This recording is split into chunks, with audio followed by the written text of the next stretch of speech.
Now let's look at how to graph logarithmic function. So we know log function and exponential function, they are inverse functions. And the graph of two inverse functions, they must symmetric with respect to the line y equals x, right? We say that's identity function. So we know the exponential function's graph when a is a number greater than 1, and then this is the graph of exponential function. So it's inverse, okay, a greater than 1 case, and then based on symmetric with respect to the identity function, so we can get the log function's graph. Okay, this is a greater than 1 case. When a is less than 1 but greater than 0, and then exponential function's graph is this blue curve right here. Okay, and then we can use symmetric with respect to the line y equals x, and then we get a graph of log function. Okay, a as the base of x when a is a number between 0 and 1. Okay, that's in general. So now let's look at a specific one. When exponential function base is 2, okay, 2 raised to the x power, so the corresponding log function, the inverse will be log 2 as the base x. Okay, so every point on the exponential, we switch x and y, right? If this is a 1, 2, and then the log function will be 2, 1. So that's the point here. 0, 1, and then the log function's always passing through the x-intercept 1, 0. Okay, and then this point, -1, 1/2, it will become 1/2 -1. Okay, that's the base greater than 1 case. What if the base is less than 1? Let's see, the exponential function is 1/3 raised to the x power, okay, blue curve, and then we can use symmetrical with respect to identity function to get a graph of log 1/3 as the base of x. Okay, 1, 0, that's every exponential function passing through this point. So for the corresponding log is the x-intercept 1, 0, right? And then -1, 3, the corresponding log will be 3, -1, right? And then 1, 1/3 in the exponential function, the corresponding switch x and y, that will be 1/3, 1 right here. And then use a smooth curve so we can get the log function's graph when base is between 0 and 1. So general property of the log function, okay, when a greater than 0 and a is not equals 1, the domain of the log function is a set of positive numbers. Okay, right as interval notation is 0 to positive infinity, and the range is all real number. Okay, that's right as interval notation. And then the x-intercept of the graph is 1, which is 1, 0, no y-intercepts. Okay, and the y-axis with equation x equal to 0 is the vertical asymptote of the graph. And the log function is decreasing if the base a is a number between 0 and 1, and the log function is increasing if the base a is greater than 1. So the graph of the function always contains these 3 points.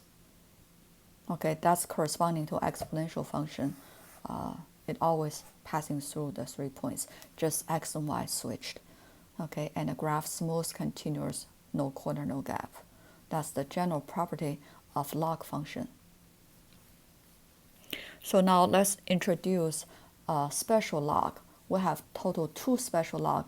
We introduce one here, and then we introduce another one in the later section. It's called a len. Okay, when log function, the base is natural e, and then we have a special symbol for this. We call it natural log, and then we write as ln, len. Okay, so when you see len of x, that's indicate that's log e as the base of x. Okay, the corresponding exponential function is x equals e raised to the y power. Okay, so this is called a natural log. There's another one, the common log, which is 10-based log, and then we are going to introduce in a later section. Okay, so remember natural e as the base log, we call it a natural log. We use ln to represent len. So natural e is a positive number greater than 1, right?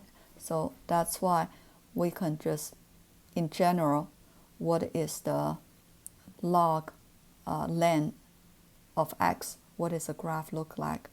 Based on the inverse function, right? We can use the natural e exponential forms graph to count the len of x graph as showing on the graph here. The blue color is the exponential e to the x power, and then the red color is the len of x, which is these two graphs symmetric with respect to identity functions graph. So now let's look at the example, use graphing the log function and its inverse.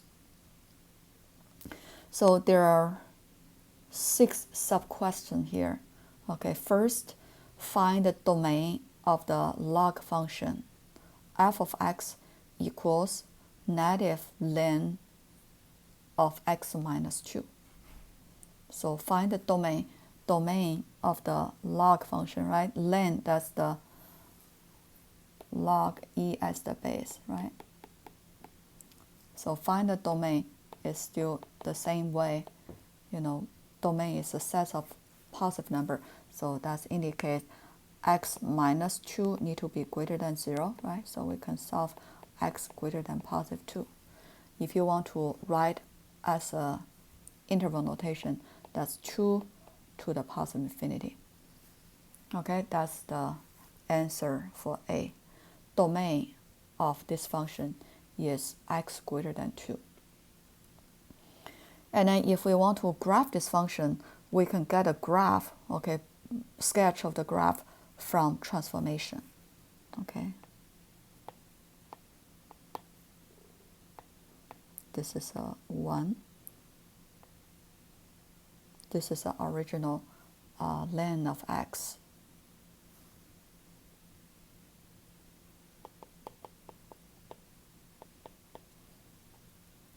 Okay, this graph is the len of x. And then we can do the reflection first, right? Get a graph of y equals negative len of x. So y times negative 1 is the reflection about the x-axis, right? So we can get a graph reflection about x-axis. This is the graph for y equals negative len of x. All right, and then the last step, transformation.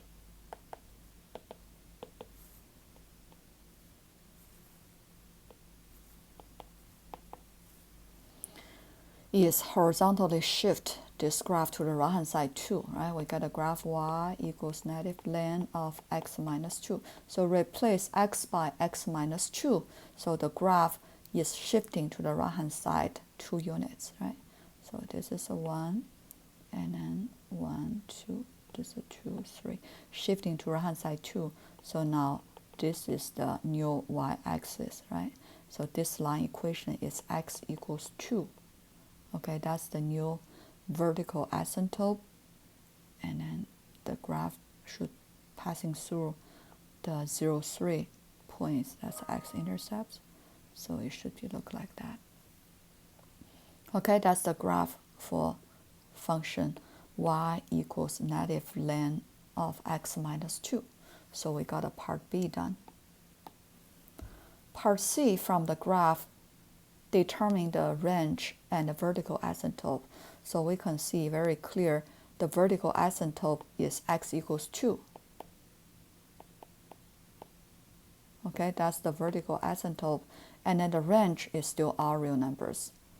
Okay, the range of this function is all real numbers. If write as interval notation, is from negative infinity to positive infinity. Okay, so we got a part C done. D is all associated with the inverse of this function. So find the inverse function of f of x. Okay, so I'm gonna write on the top. Okay, inverse. So first we write y equals, that's original function, negative ln of x minus 2, right? So now we need to switch x and y. So x equals negative ln, remember that's the same as log e as the base, right? X minus 2. So now we rewrite to the exponential form. That's e, oh, I'm sorry, here is a y. Okay, we switch x and y, right? Y change to x, x change to the y. So here is a y minus 2. So now we write this log statement. Or before that, we have to get rid of the negative sign. So both sides of the equation we multiply by negative 1. So we got a negative x equals log e as the base, y minus 2. Right? And then write back to exponential. That's e to the negative x power equals y minus 2. Right? Remember, negative x, that's the exponents. Right? This is exponents. Now we want to solve for the y. Both sides of the equation add a 2, right? So we got a y equals e to the negative x plus 2. This is the inverse function of original.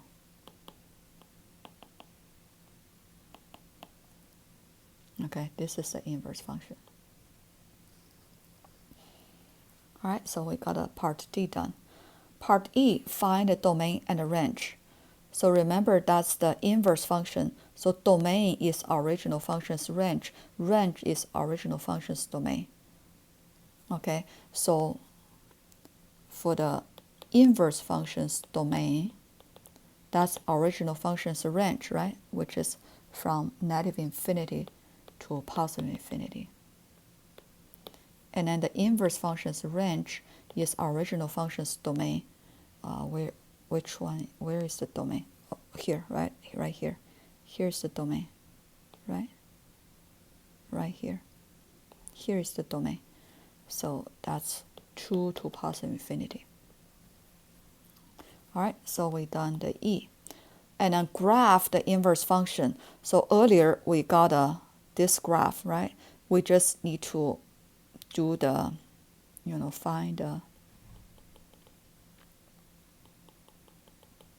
identity functions graph, and then just do the symmetrical points. So my hand graph won't be accurate. Let's look at a more accurate graph. Okay, it's right here. So this blue color is original functions graph, which is f of x equals negative ln of x minus 2 in the parentheses. So its inverse functions graph, it will be, you will pick up several points from this function, the blue color. Okay, so x-intercept 3, 0. So it's inverse function xy swap, right? So that will be y-intercept, which is 0, 3. And then this point, if this is the coordinates, and then xy swap, the corresponding points on the inverse function will be 1 and then 1 over e plus 2. And then same as this point. This point coordinates e plus 2, negative 1. And then its inverse function's graph corresponding point will be negative 1, e plus 2, right here. And then use smooth curve to graph this curve. That's the red color one. And then the vertical asymptote for this original function is x equals 2, right? And then now switch the x and the y, and then it becomes a horizontal asymptote for the inverse function's graph, which is y equals 2. That's a horizontal line.